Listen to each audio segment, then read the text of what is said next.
Ok, donc on va reprendre l'idée qu'on a, sur laquelle on avait terminé la dernière fois. Donc cette idée un peu qui reste à être travaillée sur le fait qu'il y a un lien entre le Nachash, donc le Nachash d'origine, c'est le Nachash qui a séduit Chava et qui a amené l'homme à la faute, et le Mashiach. Ouais, comme ce que le Gaon nous a montré, c'est quoi? C'est que Nachash, déjà, Gematria Mashiach, c'est la même valeur numérique que le mot Mashiach.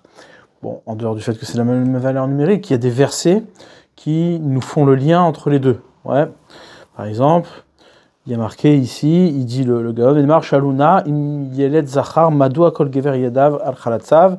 Non, c'est pas celui-là.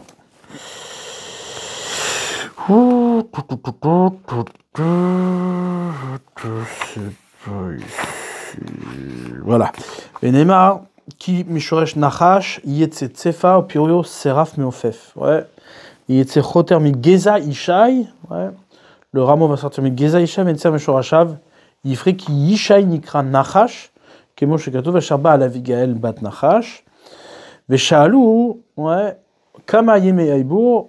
Donc, du coup, ici, il ramène plusieurs psukim, ouais, qui montrent que qu'il y a un lien entre le Nachash et Ishai. Et ce que la Gemara dans Baba Batra nous a prouvé, c'est quoi? C'est que Ishai, il est appelé Nachash parce que Med Betio chez Nachash, parce qu'il est mort juste sur le conseil, c'est-à-dire le fait que le Nachash avait amené le monde à la faute, mais lui-même, Ishai, il a réussi à échapper au Nachash. Ouais. C'est-à-dire qu'il s'est approprié le Shem Nachash, il s'est approprié le nom du Nachash. Ouais, et il a échappé au Nachash. La seule raison pour laquelle il est mort, c'est quoi?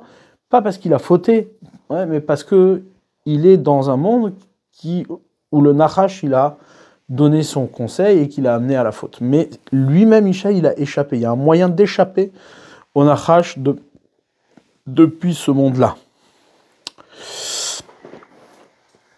Maintenant, on avait expliqué que la question, ouais, du César à Rabbi Yoshua ben Hanania, c'était une question de savoir, quand on demande quel est le temps de gestation du Nachash, du serpent, savoir si c'est 7 ans ou 3 ans, donc cette dispute entre les sages grecs et le sage de Yehuda, le sage d'Israël, eh bien, ces disputes cachent en vérité la question de savoir le Nachash, c'est-à-dire le Mashiach, d'où il vient, d'où il naît. Est-ce qu'il naît de ce monde ou il échappe à la marée de ce monde, c'est-à-dire il proviendrait d'une autre réalité.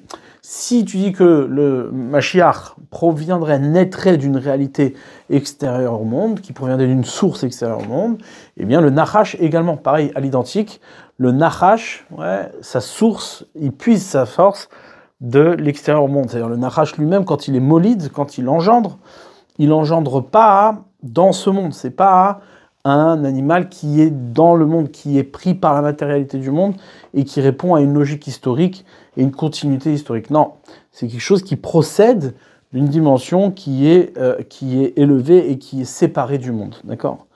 Donc on avait expliqué que le Nachash, il avait cette capacité il avait cette force, cette madrega de se séparer entre les deux mondes, ce qu'on appelle le monde Ne'elam, le Yesh à Ne'elam, comme on a vu dans le Ramban, l'existence cachée, ouais, de l'existence visible et perceptible. D'accord? Donc Ishai incarne cette communion, c'est-à-dire ce ribour, ce lien entre le Yesh à Ne'elam, l'existence cachée et l'existence perçue. D'accord? Donc ce qu'on appelle Ishai, qu'on lit Yesh dans les deux sens, ouais, comme il nous le ramène le Hari. Et donc, ce Yesh dans les deux sens est incarné par le personnage de Ishai, qui lui va être le Nachash, duquel va sortir le Mashiach, duquel va naître le Mashiach. C'est-à-dire on peut dire que Ishai a une domination sur le Nachash, c'est-à-dire il a une capacité, ce qu'il faut comprendre ici, c'est quoi? C'est qu'Ishai a une qualité, une capacité à dominer le serpent dans le monde, qui lui permet de faire naître le Mashiach à partir du Nachash. C'est-à-dire qui permet de rectifier, de faire en sorte que le Nachash, tel qu'on le perçoit dans sa dérive et dans son conseil et dans sa, comment dire, dans son désir à faire fauter l'homme, eh bien, hein, Yishai, il est capable de ramener le Nachash à être un molide, c'est-à-dire au contraire être l'origine du Mashiach et à faire naître le Mashiach. Pourquoi? Parce qu'il y a dans le Nachash une dimension, il a un lien, le Nachash procède d'une réalité extérieure au monde, c'est une réalité nélémètre, cachée.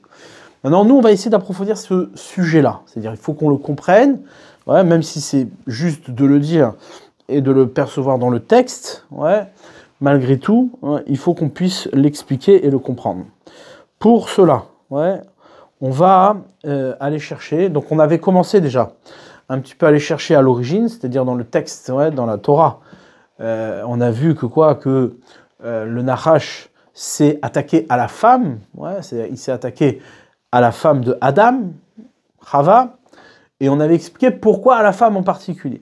Pourquoi? Parce que tout le principe, en vérité, tout ce qui va être la avoda de l'homme, tout ce qui va être le travail de l'homme, c'est de faire apparaître, c'est-à-dire de faire en sorte que le Ne'elam, ce qui est caché, c'est-à-dire Hachem, soit accueilli dans le monde visible, perceptible. Ouais, c'est-à-dire le monde matériel n'est qu'un lévouche, n'est qu'un habit qui accueille la présence d'Hachem. Et donc le rôle de Adam, c'est de créer c'est d'être un Yishai qui va créer un lien, qui va montrer que le monde tel qu'on le connaît est l'accueil de la présence divine. Maintenant, cette particularité-là, on va la voir un peu plus en détail. D'accord? On va essayer de l'approfondir. Pour l'approfondir, il faut qu'on comprenne un principe. Ouais, un principe fondamental. C'est quoi? C'est que, par exemple, on va donner un exemple concret. Lavan, ouais, Lavan qui est un personnage de la Torah, Lavan, il tirait sa force de ce qu'on appelle le Loven Aelion, c'est-à-dire la partie blanche supérieure, c'est-à-dire la partie qui échappe aux fautes complètement. C'est-à-dire que quoi? C'est-à-dire quoi elle échappe aux fautes? C'est qu'il existe une dimension de l'existence où la faute n'a aucune conséquence sur le réel. C'est-à-dire que quoi? Que pour nous, lorsque l'on faute, lorsqu'on dérive, lorsqu'on, comment dire, on échoue, ça a une conséquence pour nous, ouais, à notre niveau à nous, de perception de l'existence, du monde tel qu'on le connaît. Pourquoi? Parce qu'on est dans un monde, de matérialité et d'accueil de la réalité divine. Mais dans une certaine dimension, ce qu'on appelle la dimension du Keter, ouais, la dimension de la couronne, c'est-à-dire là où la volonté d'Hachem échappe complètement à l'emprisonnement matériel des choses, eh bien, qu'est-ce qui se passe? Là-bas, il n'y a pas de différence si tu fautes ou si tu fautes pas.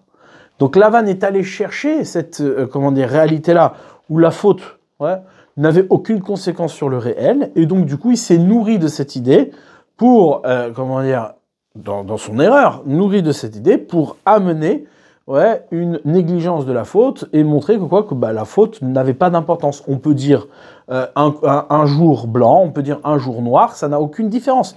Je peux mentir sur mon contrat, je peux te donner ma fille Léa à la place de Rachel, ça change rien. C'est-à-dire, du point de vue de des mondes supérieurs, il n'y a aucune conséquence, il n'y a aucun, le monde matériel tel qu'il se dessine, ouais, dans sa corporalité, dans son corps, eh bien, hein, ça n'a aucune incidence du point de vue de la vérité, du point de vue de l'absolu. D'accord? Pour ce principe-là, nous, Lavan, on va le mettre de côté, c'est pas notre sujet, mais ici, ce qu'il faut comprendre, c'est quoi? C'est que le Nachash, également, ouais, représente une dimension du mal, d'accord? Un conseil du mal, une orientation du mal, qui tire forcément sa source, ouais, d'une réalité bien supérieure au mal lui-même, c'est-à-dire au mal tel qu'il est perçu par nous dans notre monde à nous. Pourquoi je dis ça? Parce que c'est une évidence. Pourquoi? Parce que le Nachash apparaît avant la faute d'Adam Arishon. D'accord? Le Nachash, certes, c'est le conseil du Yetzer Hara, mais c'est le conseil du Yetzer Hara dans la perception qu'a l'homme, ouais, perception qu'a l'homme avant la faute. Donc si le Nachash, et d'ailleurs le Nachash, on ne le verra plus après la faute, ouais, il disparaîtra complètement. Ce sera un serpent qui rampe et qui sera maudit, et qui ne pourra plus parler, et qui n'interviendra plus du tout, en tout cas sous la forme telle qu'on le connaît dans la Torah et qui nous est donnée dans la Torah, on ne le verra plus sous cette forme-là. Donc du coup, on est obligé de comprendre que ce Nachash qui est le seul à intervenir, ouais, la seule créature à intervenir avant la faute d'Adam Arishon donc avant la faute de Chava et d'Adam Arishon, étant donné que c'est le seul à intervenir, c'est-à-dire qu'il est dans la Madrega. C'est-à-dire que sa réalité, elle était à une telle dimension qu'elle pouvait être, perceptible et perçue et entendue dans une réalité où l'homme n'avait pas fauté, où le Yetzara était à l'extérieur de l'homme, il n'existait pas pour l'homme, d'accord? Là où l'homme était parfait, d'accord? Là où Adam Arishon n'avait pas encore subi la Xerat Mita, n'avait pas encore subi le décret de la mort, d'accord? Donc ça, c'est un point très important, c'est-à-dire comprendre, situer où se trouve le Nachash. Le Nachash ne se situe pas dans, une affaire comme les autres, c'est-à-dire c'est pas quelque chose de purement matériel, non. Il a une emprise, il a un lien avec les madrigotes, avec les dimensions les plus supérieures, ouais, d'accord? C'est-à-dire, et j'explique, là où le Nachash, il a donné un conseil, où le Nachash, il a, perverti et séduit Chava. Sur quel sujet? Le sujet du Etz Hadat Tovara, c'est-à-dire sur le sujet de l'arbre de la connaissance du bien et du mal. L'arbre de la connaissance du bien et du mal était interdit à l'homme. L'homme n'avait pas le droit de le toucher, enfin de le manger, d'accord? Et donc du coup, cet arbre-là lui était interdit. Ça veut dire quoi? C'est-à-dire que l'homme n'avait pas accès à la connaissance du bien et du mal mélangés. C'est-à-dire qu'il existait une madriga, il existait une dimension où le bien et le mal coexistants, ouais, ne pouvaient pas être perçus par l'homme comme étant au même niveau, comme étant procédant de la même source, de la même origine, de la volonté d'Akadosh Baruch Hu. Dans la connaissance du bien et du mal, pour Hachem, c'est-à-dire au niveau d'Akadosh Baruch Hu, eh bien, il y a un mal qui fait exactement la volonté d'Hachem et un bien qui fait exactement la volonté d'Hachem. Au même niveau, le bien et le mal procèdent, c'est-à-dire les deux fonctionnent suivant la volonté d'Akadosh Baruch Hu. D'accord? Et c'est exactement, c'est-à-dire il n'y a aucune différence entre le bien et le mal. Ouais. Cette dimension-là a été refusée à Adam. C'est-à-dire Hachem a mis une mitzvah, il a donné une mitzvah à l'homme de ne pas toucher à cet arbre-là, enfin de ne pas manger cet arbre-là, de ne pas accéder à cette connaissance. D'accord? Pour quelle raison? Enfin, pour quelle raison? Qu'est-ce que ça implique? Ça implique tout simplement que malgré la dimension complète, parfaite d'Adam Arishon, c'est-à-dire qui occupe complètement, c'est-à-dire qui correspond complètement au Yishai, c'est-à-dire à une réalité qui marie le Yesh Ne'elam et le Yesh visible, il y a une condition à cela, c'est-à-dire que dans la communion du Yesh Ne'elam, de l'existence cachée, c'est de l'existence non, c'est-à-dire supérieure, et l'existence révélée, l'existence perceptible, ouais, accessible, eh bien, il y a une condition à ce mariage pour pouvoir faire coexister les deux. Eh bien, il faut, ne pas manger le fruit de la connaissance du bien, ne pas accéder à la connaissance du bien et du mal mélangés. Ouais. Pourquoi? C'est ça qu'il faut qu'on comprenne. C'est-à-dire qu'Akadosh Baruch Hu, ayant interdit l'accès à Adam Arishon à cette connaissance, c'est-à-dire qu'il l'a fait par le biais de la mitzvah, c'est-à-dire qu'il a ordonné à l'homme de faire la mitzvah, et dès lors, et c'est ça qu'on avait mis en évidence, c'est quoi? C'est que dès lors que Hachem lui a donné cette mitzvah, derrière cela s'engage, ouais, une question forte et fondamentale qui contredit tous les principes de la création, qui est l'otov et adam levado, c'est pas bien que l'homme soit seul. Donc lorsque Hachem donne la mitzvah à l'homme de ne pas manger le fruit interdit, c'est-à-dire de ne pas manger, de ne pas accéder à la connaissance du bien et du mal, eh bien Hachem constate, c'est-à-dire met en évidence le fait que c'est pas bien que l'homme soit seul. Pour quelle raison nous dit Rashi? C'est pas bien que l'homme soit seul parce que le fait que Adam soit seul, c'est-à-dire qu'il laisserait croire, il laisserait entendre que l'homme a une domination sur le monde qu'il perçoit, le monde qu'il comprend, le monde qu'il saisit, et Dieu, Hachem, est sur le monde du Néhélam, c'est-à-dire chacun il a son territoire. Hachem il a son monde à Néhélam, le monde caché, ouais, et il y a le monde, perceptible, le monde accessible, le Yesh, l'existence, tel que Adam l'aperçoit, et donc étant donné que l'homme il est seul dans ce monde et Hachem il est seul dans l'autre monde, eh bien chacun domine dans son propre monde. C'est-à-dire qu'il y a un risque de séparation. Ouais, c'est ça que dit Rashi. Si on lit Rashi, l'otov et adam levado, c'est pas bien que l'homme soit seul. Rashi ramène.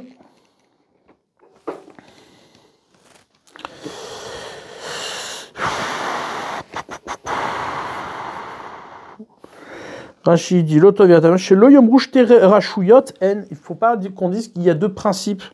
Akadosh Baruch Hu yachid ba'alyonim. Hachem est seul dans le monde supérieur. Ve'en lo zug. Il n'a pas de compagne. Ve'ze batartonim. Et celui-là qui est dans le monde inférieur. Ve'en lo zug. Il n'a pas de compagne.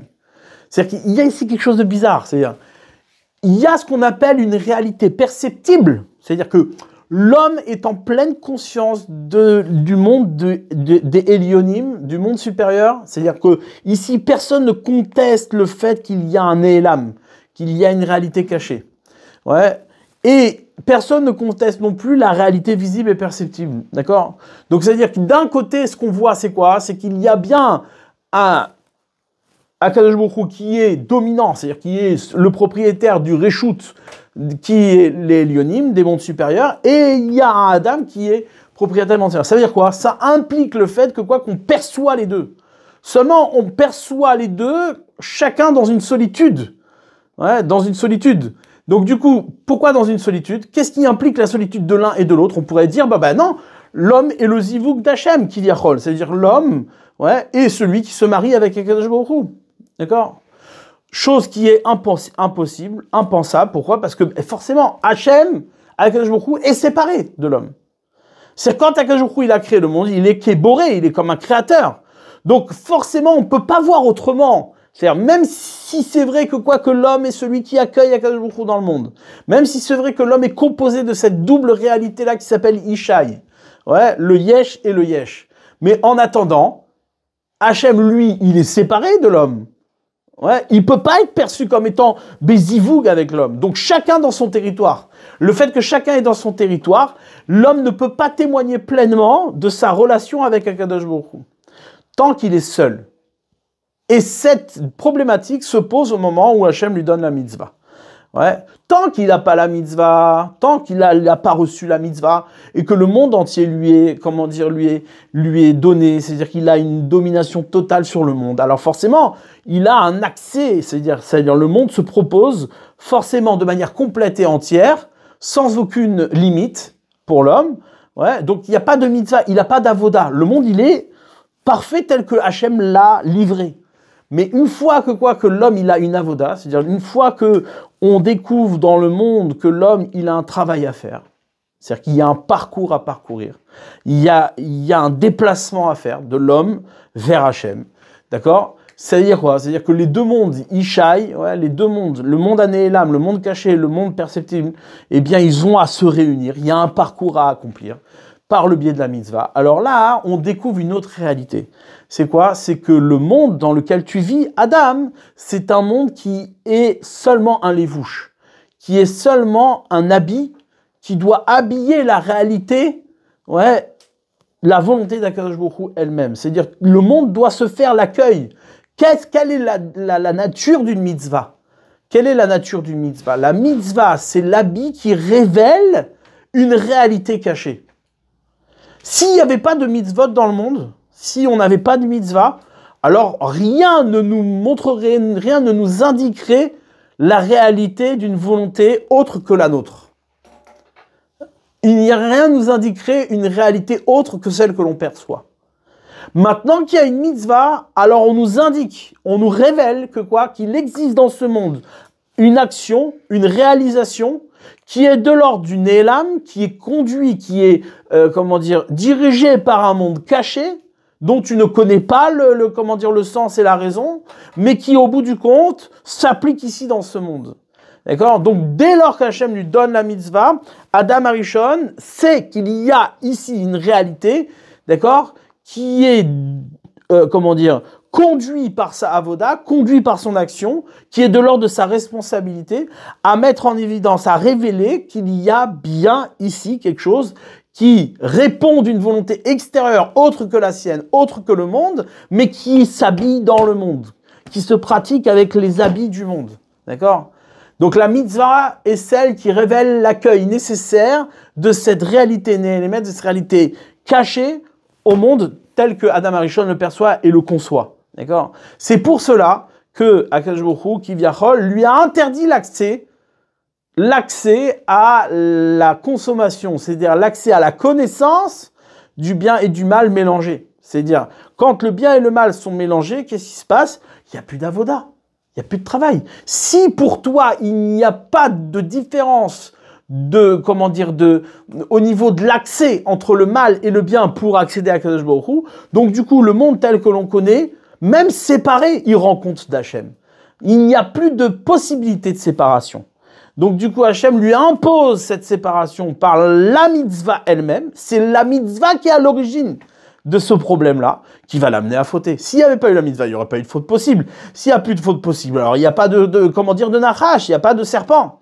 Une fois que la mitzvah est proposée, il y a un serpent. Maintenant, il y a un serpent, pourquoi? Parce que l'otov yot adam levado, c'est pas bien que l'homme soit seul. Maintenant, puisque l'homme n'a pas fait le nécessaire d'aller trouver chez les animaux, chez les chayot asadeh, chez les êtres, des champs, ouais, il n'a pas su trouver sa compagne, il n'a pas su trouver, ça veut dire quoi trouver sa compagne? Il n'a pas su trouver dans le monde le zoug, c'est-à-dire le chéni, le second, qui apportera une réconciliation, qui sera le support de l'accueil d'Akadosh Baruch Hu dans le monde. Ouais. Quelle est la madriga? Quelle est la dimension la plus haute, ouais, la plus élevée, qui est proche de l'homme dans la création? C'est les animaux. Ouais. Les animaux sont créés au même jour que l'homme. Ouais, les chayot asadeh qui sont les chayot qui sont encore plus proches de l'homme, d'accord?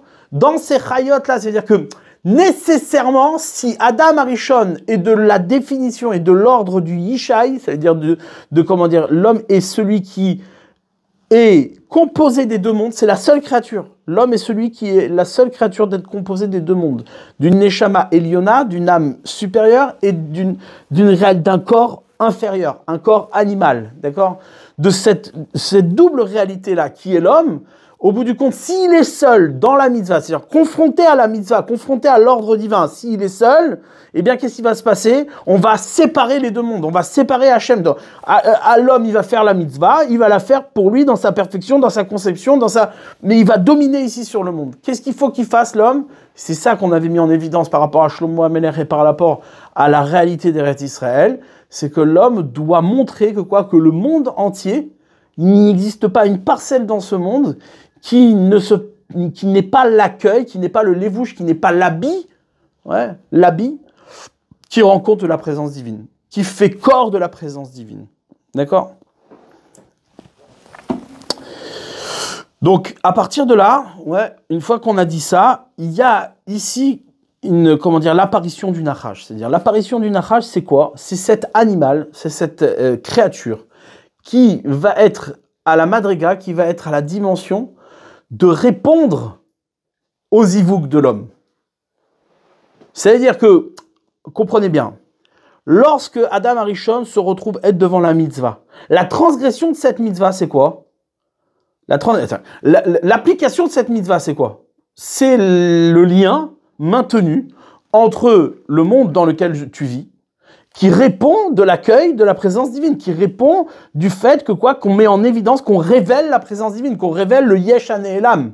C'est ce de quoi tu es composé, Adam. Ouais. Maintenant, s'il transgresse cette mitzvah-là, qu'est-ce qui va se passer? Ouais. Eh bien, il va séparer les deux mondes. Ouais. Mais il va les séparer, non pas parce qu'il est seul. Il va les séparer parce qu'il aura refusé. Il aura refusé. C'est-à-dire, il se sera défini seul malgré les ivouks possibles, malgré les rencontres possibles. Ouais. Donc, qu'est-ce qui se passe? Adam Arishon, confronté à ce devoir, à cette exigence d'Akadosh Baruch Hu, d'aller nommer chaque créature, d'aller voir dans le monde quelle va être la créature qui va lui correspondre. C'est-à-dire quoi? C'est-à-dire où il va trouver la créature la plus haute, la plus élevée, qui va être celle qui va rendre compte de l'application de la mitzvah d'Adam Arishon. Ouais. C'est-à-dire qu'il existe forcément, nécessairement dans le monde, tel qu'il est créé seul, il existe nécessairement dans le monde une créature, ouais, qui rend compte de l'application de la mitzvah de Adam. Parce que sinon, c'est-à-dire que le monde est isolé, le monde est séparé. Ouais. Donc quand on dit l'otov et Adam levado, c'est pas bien que l'homme soit seul, ça veut dire quoi? Ça veut dire que à aucun moment l'homme va constater dans le monde, va voir dans le monde une invitation, c'est-à-dire un champ, un lieu dans lequel s'applique son action, s'applique. Pourquoi? Parce qu'il est complet, il inclut tout. Comme il inclut tout, il n'y a pas autre que lui. S'il n'y a pas autre que lui, il n'y a pas de lieu qui peut réceptionner son application, sa réalisation. D'accord? Maintenant, si ça, c'est parce que tu raisonnes comme ça, mais en vérité, nécessairement, le monde dans lequel tu vis est nécessairement l'accueil d'Hachem, autre que toi. C'est-à-dire que dans le monde, on doit pouvoir rendre compte de l'application de la mitzvah que tu fais. Comprenez bien la subtilité. C'est-à-dire, s'il n'y a pas la mitzvah, il n'y a pas lieu de faire exister autre que soi. Mais s'il y a la mitzvah, il y a nécessairement l'obligation de faire exister autre que soi dans le monde. Parce que sinon, tu réponds pas de la réalité de la mitzvah. La mitzvah, c'est quoi? C'est l'application, c'est la réalisation de l'homme qui rend compte d'une obligation, d'une réalité néhélémètre, d'une réalité cachée. Donc du coup, qu'est-ce qui se passe? Quand Adam Arishon se retrouve devant être l'obligation de la mitzvah, donc nécessairement dans le monde, il y a quelque chose qui rend compte de sa réalisation à lui. Il existe bien un lieu qui témoigne de la réalisation de l'homme. C'est quoi la réalisation de l'homme? C'est le lien entre le monde et le Néhélam. D'accord? Quel est le représentant le plus élevé, le plus proche de l'homme qui pourra témoigner de cette réalité-là?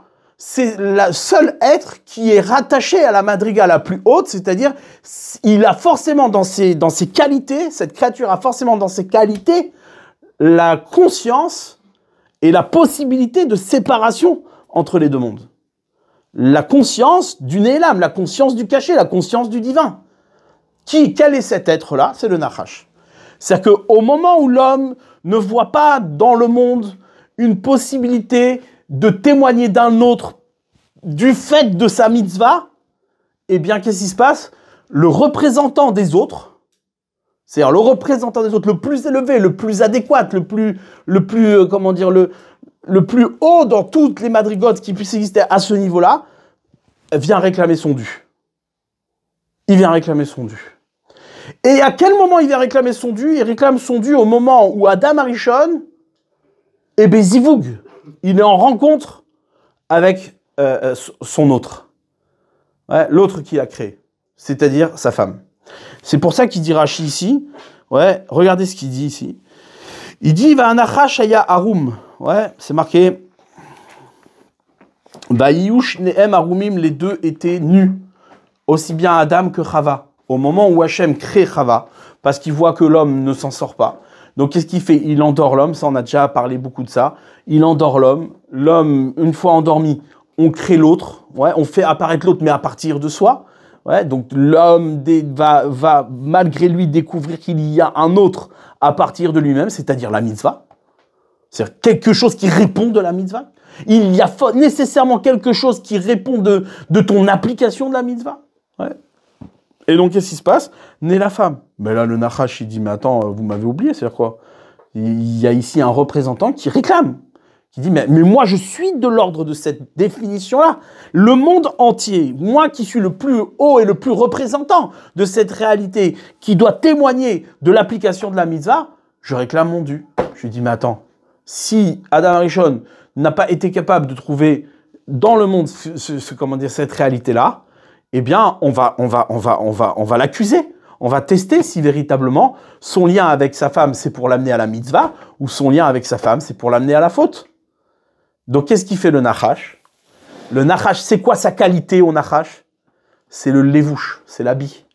C'est-à-dire qu'étant donné que le Nachash, il y a cette dimension d'être l'habit le plus, adéquat, pour répondre de la réalité de la mitzvah d'Adam Arishon et de témoigner du Néhélam, du caché du monde, alors qu'est-ce qui se passe? Il a forcément la qualité la plus élevée pour être le plus nu possible. C'est ce qu'il dit ici. Les deux étaient nus et ils n'avaient pas honte. Derrière tout ça, je traduis, on va dire, dans la correspondance du mot qui a précédé, mais même si on a l'habitude de le traduire autrement, le serpent était l'animal le plus nu de tous les animaux des champs. Nous, on ne le traduit pas le plus nu, on le traduit le plus rusé. Mais ici, le terme, c'est Arum. Arum, c'est l'animal le plus nu. C'est-à-dire quoi, le plus nu? Ça veut dire quoi le plus nu? C'est celui qui a la conscience la plus élevée du nu. Pourquoi? Parce qu'il est le lévouche. Étant donné que c'est lui qui habille le nu, donc forcément il a conscience du nu. Ouais. Et s'il a conscience du nu en cela qu'il a la qualité de couvrir ce qui est nu, alors c'est celui qui peut le plus t'arnaquer. Pourquoi? Parce qu'il a toutes les capacités de donner l'habit qu'il décide de donner à ce qui est nu. Quand quelqu'un est nu, tu peux lui donner une infinité d'habits, tu peux l'habiller de la manière dont tu veux. Ouais. Par contre, lorsque tu es habillé, tu peux pas habiller de la manière comme tu veux. Il est déjà habillé, il a déjà son style. Tu peux pas toi maintenant t'amuser. Mais le Nachash, il a cette qualité d'être nu, le plus nu possible, parce qu'il est censé être celui qui habille le nu. Et là est l'origine du Ra. Là est l'origine du mal. Adam Arishon, qui est censé ne pas manger le fruit interdit, se retrouve être confronté à celui qui est le Ra, qui réclame son dû sur Adam Arishon, parce que le Ra est censé être...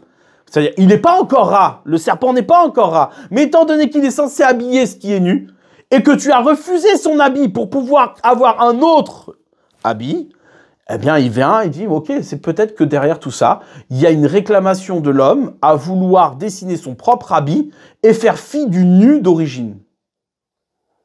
Donc, le Nachash, le serpent, vient provoquer l'homme en lui disant, mais moi, j'ai un maximum d'habits à donner au nu. Et c'est ça qu'il dit. Parce que, comment tu peux tromper quelqu'un? La seule manière de tromper quelqu'un, d'accord, c'est d'avoir la qualité de lui cacher ce qui ne peut pas le tromper. Imaginons par exemple, vous êtes dans une salle, ouais, où il y a une fenêtre. Je peux pas te tromper et te dire, tu sais, il fait nuit, s'il fait jour, c'est impossible. D'accord? Par contre, je peux te tromper si la salle, elle est fermée, mais que dehors, il fait jour, mais qu'à l'intérieur, tu vois pas le jour. Je peux dire, tu sais, en fait, dehors, il fait nuit.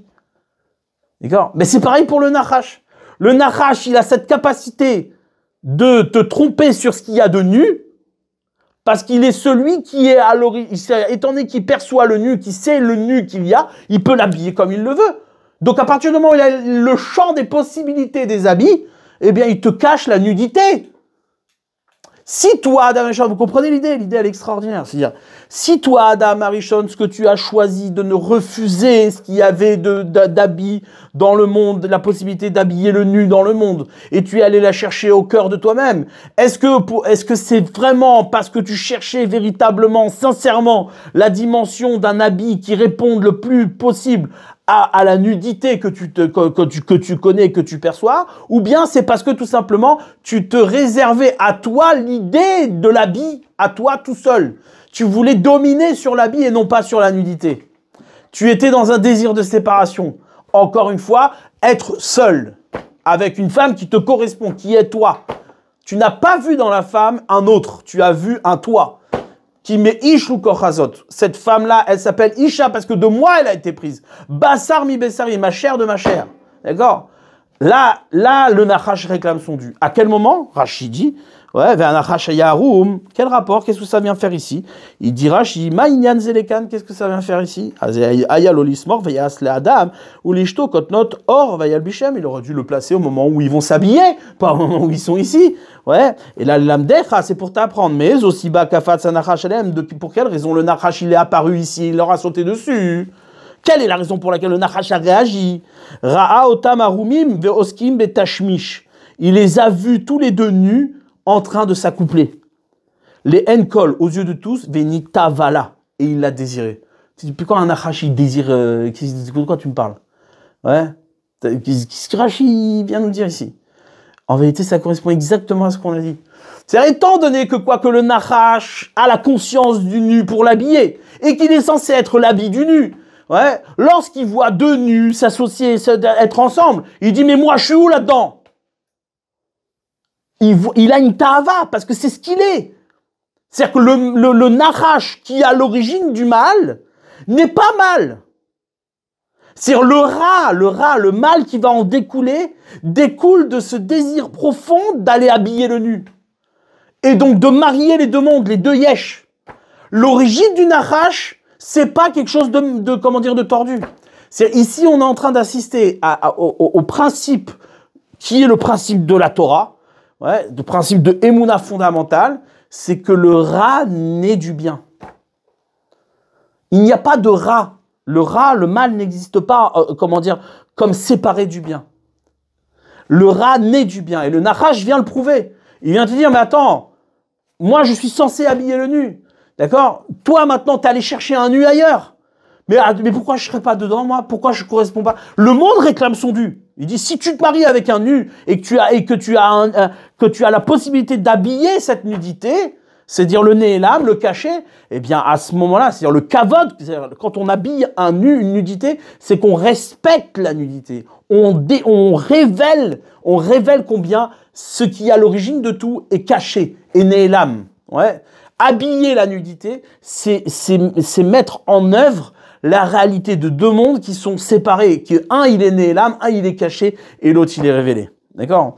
Donc lui, lorsque le serpent il vient réclamer son dû, qu'est-ce qui se passe? C'est-à-dire, on n'est pas encore dans le mal. Parce que peut-être qu'Adam Arishon va refuser, et Chava refusera aussi. On n'est pas encore dans le mal. Tant qu'ils n'ont pas mangé le fruit interdit, eh bien, on est encore dans cette possibilité de considérer le Nachash comme un habit. C'est un habit. Je ne vois pas dans le Nachash une occasion à aller manger le fruit interdit, à aller croquer de pleines dents la connaissance du bien et du mal mélangés. Ouais. Qu'est-ce qui se passe? Là, lorsque le Nachash donne son conseil, on est encore bien, on est encore bon. Donc le Nachash, sa réalité, c'est ça le Kessar qui demande, c'est ça le victoire, la vraie dispute d'une madriga exceptionnelle du point de vue de la chorma, de la sagesse. Entre le grec et Israël, c'est quoi? C'est de discuter, de savoir, mais quelle est l'origine du Nachash? Est-ce que l'origine du mal, il puise de sa source qui est le bien, qu'il puise de sa source qui est le bon, qui est l'innocence, ou bien, je vais dire, non, le Ra, il est quelque chose qui, dès l'origine, est séparé de l'innocence, dès l'origine est séparé du bien, et donc le Nachash apparaît pour pouvoir, se mettre en dualité avec la volonté de Dieu, et donc faire fauter l'homme, et montrer que le monde est séparé. Ça, c'est ça le victoire ici. Est-ce que le Nachash, il enfante dans les 3 ans, c'est-à-dire dans le cycle du monde, et donc le mal appartient au monde, ouais, et donc il est séparé de l'origine, ou bien, je dis non. Je dis, en vérité, ouais, le Nachash procède d'une dimension qui précède le mal, tel qu'on le perçoit nous.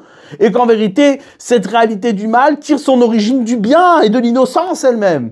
Et donc, il échappe aux réalités du monde et à la matière du monde. À ce moment-là, le Nachash, il est Molid le Mashiach, tel qu'il est pensé, tel qu'il est conçu par la Torah, tel qu'il est dans la volonté d'Akadosh Baruch Hu. Un Mashiach qui est hors monde et qui a la capacité de réparer le Nachash, qui a la capacité de rétablir le Nachash à sa place. Remettre le Nachash comme un lévouche de la nudité et non pas comme une tromperie. D'accord? Comprenez ici ce qui se joue. C'est-à-dire on peut le comprendre comme une ruse, mais on peut le comprendre aussi comme de la nudité. C'est-à-dire qu'il est un lévouche de l'habit, il est un lévouche de la nudité. Au contraire, il est dans le respect de la nudité. Ouais.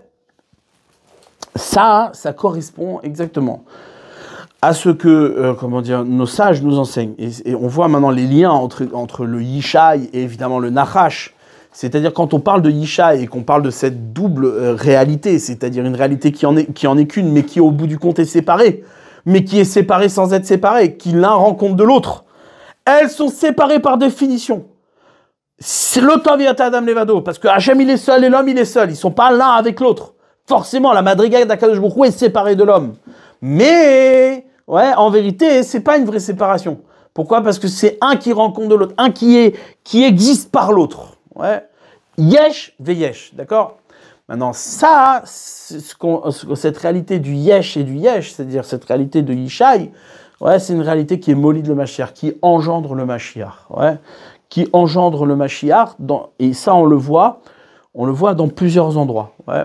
C'est-à-dire, une fois que la avoda, une fois que le travail, que le service, il est révélé, une fois que la mitzvah existe dans le monde, alors l'homme a un parcours à faire. C'est-à-dire, il comprend qu'il y a un déplacement à faire, qu'il y a un déplacement depuis l'animal jusqu'à l'homme. L'homme n'est pas un homme s'il ne fait pas évoluer l'animal jusqu'à l'homme. Il ne fait pas avancer le monde jusqu'à l'humanité. Ouais, l'homme tel qu'il est dans la volonté d'Akadosh Baruch Hu, le Adam. Ouais. Behema Adam, nous disent nos sages. Behema Adam, c'est la même gematria que Zman, le temps. Ouais. L'animal et l'homme ensemble, c'est le temps. C'est-à-dire que le profil, c'est-à-dire la avoda, le travail de l'homme, c'est d'amener par le temps, donc par le temps, c'est-à-dire le service, le travail, la avoda, le déplacement de l'homme, d'amener le behema, l'animal à l'homme. Ouais.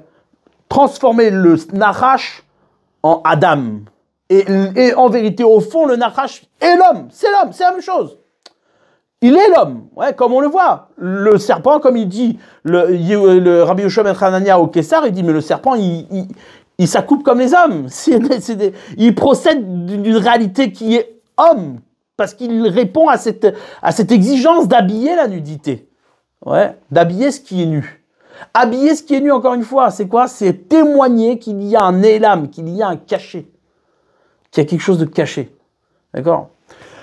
Maintenant, on voit ça par rapport à David Améler. David Améler qui était le fils de, comment ça s'appelle? Le fils de Yishai. Ouais, le fils de Yishai. Yishai, c'est 2 fois Yesh. 2 fois Yesh. Yesh, on a dit, c'est quoi? C'est Keter. 2 fois Yesh, Keter. Keter, c'est la couronne. Keter, c'est la madriga la plus élevée, la plus haute. Ce qu'on appelle le Ratzon Hashem, la volonté d'Hashem. Ouais. Yesh, 2 fois 310, ça fait 620, ça fait Keter. Ouais, Keter, c'est la couronne.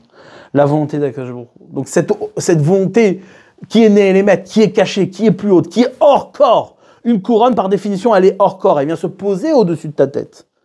Ouais. Mais elle est une réalité extérieure qui se pose sur ta tête. D'accord? Donc du coup, qu'est-ce qui se passe? Le Yishai, il est Keter, il est couronne.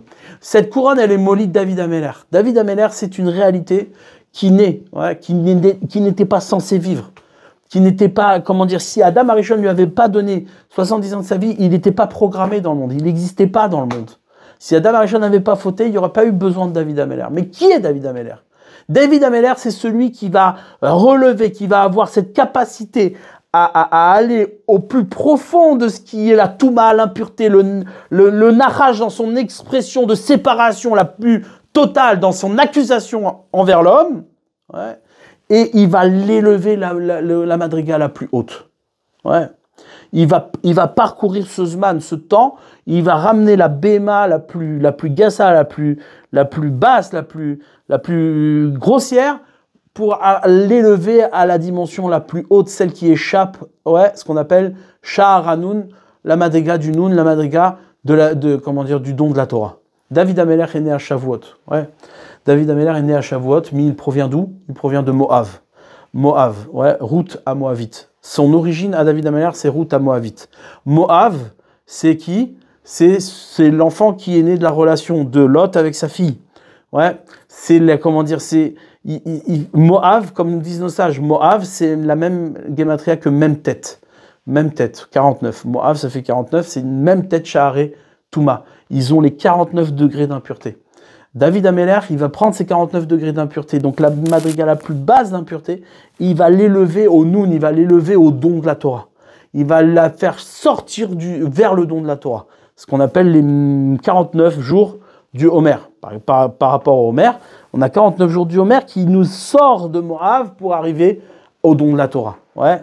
C'est ce temps-là où on passe de la nourriture animale au moment du Homer, au moment où on ouvre le Homer, ouais, on mange quoi? On mange du Seor, c'est-à-dire on amène en korban, en sacrifice du Seor, un Ma'achal Bema, une alimentation d'animal, pour arriver à Shavuot et manger du chitin, ouais, du blé qui est une nourriture d'homme. Ouais, on passe de l'animal à l'homme.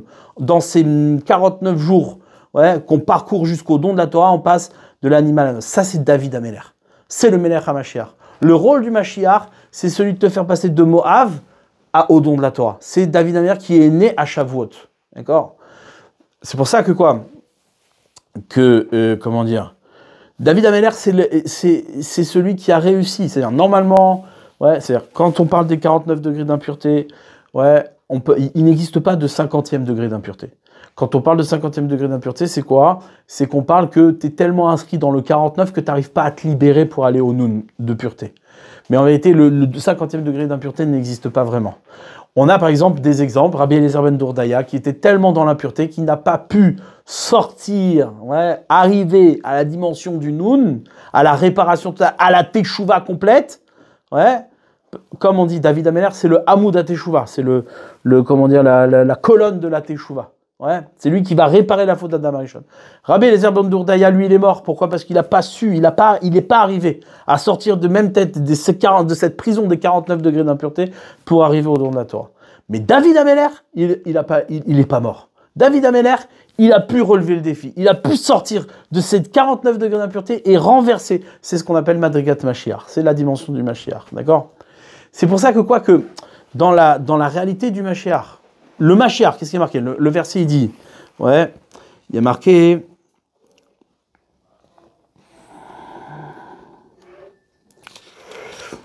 marrant que j'arrive pas à retrouver le...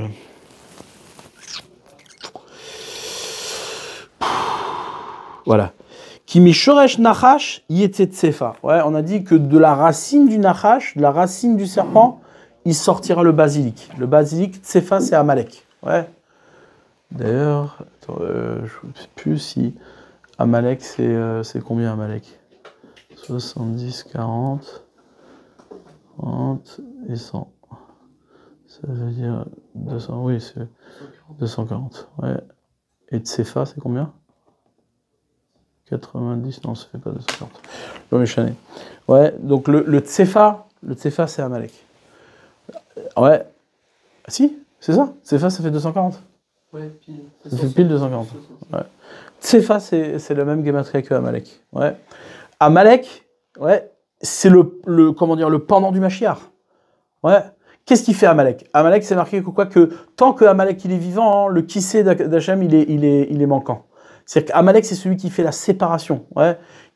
Comment c'est marqué? Mereshit Goïm Amalek. Amalek, il est de Vacharito Adeoved. Il est le commencement des nations, mais sa fin, elle est dans le monde. Il s'arrête dans le monde. Il ne peut pas sortir du monde. Il est, par sa définition et par son idéologie, une séparation entre les deux mondes, entre les deux yesh. Du Nachash, de la racine du Nachash, ça sort Amalek. Ça sort le Ra. Le Ra, tel que le César peut le penser, tel que Édom le pense à l'origine de Amalek. Amalek descend de Édom, il descend de Esav. C'est-à-dire penser le monde comme séparé de son origine. Il existe, c'est-à-dire comme si penser, c'est-à-dire imaginer que le Ra qui agit dans le monde, il agit en indépendance totale du bien, eh bien c'est une réparation, c'est du Amalek, c'est du Amalek. Maintenant, quelle est une des mitzvot du Mashiach? C'est de détruire Amalek. Une des 3 mitzvot du Mashiach. Comment on vérifie qu'un Mashiach est un Mashiach? C'est quand il va faire la guerre contre Amalek et qu'il va l'anéantir. Tant qu'il n'a pas fait ça, il n'est pas le Mashiach. Il n'est pas avéré être le Mashiach. D'accord? Donc le Mashiach, comme c'est marqué dans le verset, mi shoresh nachash, de la racine du nachash, il va sortir le tsefa. C'est qui? Amalek. Amalek, il découle de ce nachash qui est, qui se retrouve frustré de ne pas être l'habit de la nudité, considéré par Adam, et qui va attaquer le Adam. Mais maintenant, comme c'est marqué, mi geza Yishai, c'est-à-dire le Mashiach, il va sortir de la racine de Yishai. Le Nachash, il sort de Yishai. C'est-à-dire que Yishai, il a cette capacité de passer sur le Nachash et d'empêcher que Amalek, c'est-à-dire il va détruire Amalek, il va empêcher qu'Amalek naisse. Comment? En révélant que le Nachash, il est destiné à habiller la nudité. En révélant que la Béhéma, elle va devenir Adam. Comment? En faisant naître le Mashiach. Le Mashiach, son rôle, c'est d'être, de passer de l'animal et d'élever tout ce qu'il y a dans le monde, de montrer que tout ce qu'il y a dans le monde participe à la révélation de ce qui est né l'âme. Ça, c'est la nature du Mashiach. C'est pour ça que le Mashiach, il naît forcément des réalités les plus obscures, les plus, immondes qui existent dans le monde. Yehuda, il est allé avec sa belle-fille en pensant que c'était une prostituée. De là-bas sort le Mashiach. Lot, il est parti avec sa fille, il est fait naître Moab. De là-bas sort le Mashiach.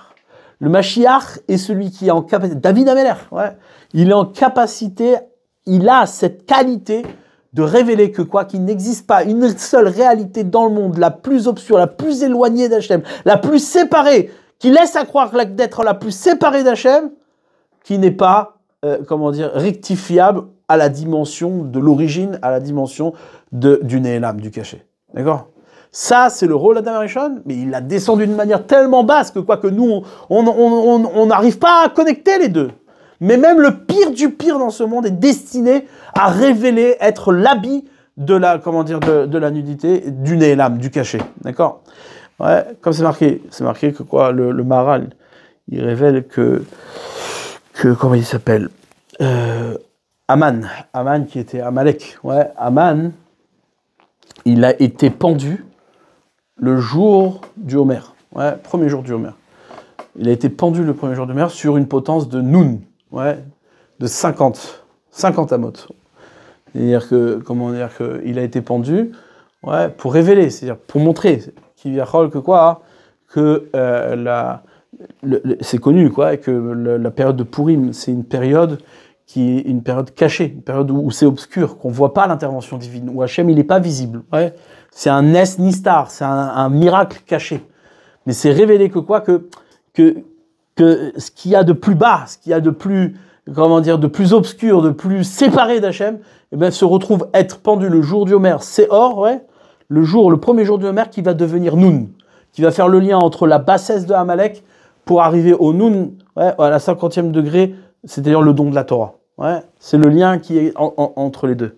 Ouais, c'est marqué que quoi, que Ishaï, c'est Keter, c'est 2 fois Yesh, Yesh ve Yesh, ouais, c'est le tzaddik qui mérite Shai Olamot, 310 mondes, ouais, qui sont le Yesh Anélam, ouais, et et ce parcours-là du Zman, du temps, qui marie ce qu'on appelle la Béhéma et l'homme, c'est le parcours que l'homme doit faire, c'est-à-dire renverser, c'est-à-dire transformer, montrer que quoi, que l'animal, il aboutit à l'homme, ouais.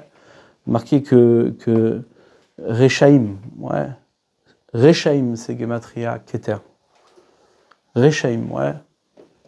Rechaim, c'est Gematria Keter. Seor, ouais. Seorim, Rechaim, c'est les mêmes lettres. Seorim, Seor, Seorim, Rechaim, c'est les mêmes lettres. Mais elles sont dans le Keter. C'est-à-dire que l'animal, c'est-à-dire la nourriture animale qui s'adresse aux choses les plus basses, les plus, ouais. La nourriture animale, elle a son shoresh dans le Keter. Seorim, Gematria Keter. Rechaim, les mêmes lettres que Seorim. Les Rechaim, ils sont dans le Keter. Ils sont dans cette dispute-là, c'est important qu'on termine là-dessus. C'est-à-dire, un achashaya harum, ouais, un achashaya harum. C'est-à-dire quoi? C'est-à-dire qu'il faut comprendre que quoi, que la dispute ici entre la chorma grecque, la sagesse grecque et la sagesse de Yehuda d'Israël, c'est une dispute du point de vue du mal, de la conception du mal. C'est-à-dire, est-ce que le Nachash engendre un Messie qui est mondain, qui va amener, une meilleure tolérance au mal, une meilleure acceptation du mal? Ouais, on a fini. Une meilleure acceptation du mal, ou bien, ou bien non. Le mal, c'est le bien. Il n'y a pas de différence. Le Mashiach, il va juste montrer combien ce mal-là, il est le lévouche. Il est un lévouche, il est un habit de la nudité d'Akajour. Ouais, tout commence depuis la question de la nudité. Les 3, voies de l'humanité commencent à partir de la nudité. Ouais, la considération qu'on a de la nudité. Yavan, c'est Yefet. Ouais, il a son origine chez Yefet. Shem, c'est Israël. Son origine, c'est Israël. La mitzvah, elle est née le jour où Shem, il a couvert la nudité de son père. Ouais, comment Shem, il a mérité le tzitzit, il a mérité l'habit, la mitzvah du tzitzit. Ouais, l'habit en tant que mitzvah. Quand c'est que Shem, quand il a couvert la nudité de son père. Mais Yefet, lui, il a fait que suivre Shem. Donc, il n'a pas mérité la mitzvah. Ouais, donc pour lui, le maximum qu'il peut atteindre, c'est d'être enterré en Eretz Israël. C'est ce qu'il a mérité. C'est-à-dire qu'il n'y a rien qui dépasse le monde. Rien qui peut sortir du monde. Ouais. Donc du coup, la nudité, elle est perçue comme étant quelque chose que certes est à couvrir, mais c'est une couverture qui se passe dans le monde. C'est pas quelque chose qui révèle un élam, qui révèle un cachet. Il n'y a pas de kavod, il n'y a pas de respect. Il n'y a pas une dimension de mitzvah. Ouais. Donc ici, ce qu'on voit, c'est important, c'est la définition de la mitzvah elle-même. C'est-à-dire, la mitzvah, dès lors qu'il y a mitzvah, la mitzvah, c'est quoi? C'est la seule application qui peut témoigner de notre réalisation comme étant une réalité qui témoigne d'un élam, qui témoigne d'un cachet, d'une dimension supérieure, qui s'habille dans le monde. S'il n'y a pas de mitzvah, il n'y a rien. Ouais. Du coup, on a clôturé cette idée-là du Nachash, ouais, le Nachash Ayarum, c'est-à-dire cette définition-là est très importante parce qu'il y a les mots qui sont exprimés. Nachash Ayarum, c'est-à-dire le Nachash était nu parce qu'il est attaché au Nélam. Il provient du Nélam. Seulement, il est l'habit du Nélam. Et puisqu'il peut habiller le Nélam, puisqu'il connaît la nudité, il peut te tromper sur la nudité. Ouais. C'est-à-dire le propre du Ra, c'est qu'il est Shayar. Il est attaché au Nélam, il est attaché à ce qui est caché. Et c'est pour ça qu'il peut te tromper de toute forme d'habit. Il peut te faire croire qu'en vérité, l'habit, il est celui-là ou il est un autre. Ouais. C'est-à-dire on peut habiller le monde tel que l'on a envie. Ouais. Le champ des possibilités, il est infini. Du coup, tu vois plus la nudité. Mais lorsque tu es conscient de la nudité, alors tu t'imposes une réalité d'habit. Une seule réalité d'habit qui correspond au témoignage de cette nudité. D'accord? Voilà, juste le Rambam, il ramène comme ça. Et ça correspond à tout ce qu'on a dit. Il dit, on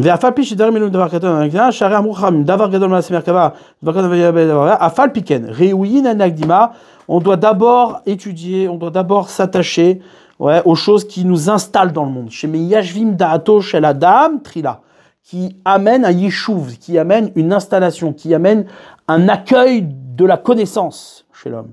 Quelle est cette dimension-là qui amène un accueil de la connaissance? Et non pas d'aller étudier les grandes choses, etc., que tu crois comprendre mais que tu comprends rien. Ouais.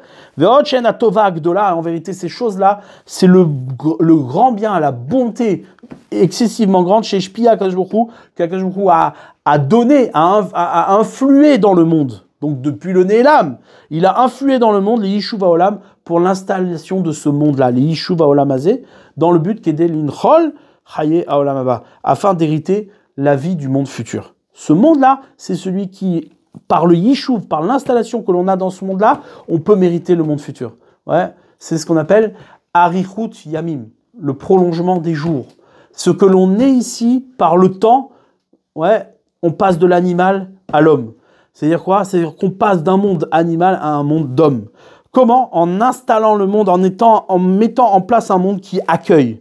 Des cherches d'âme à col, ouais, etc., etc.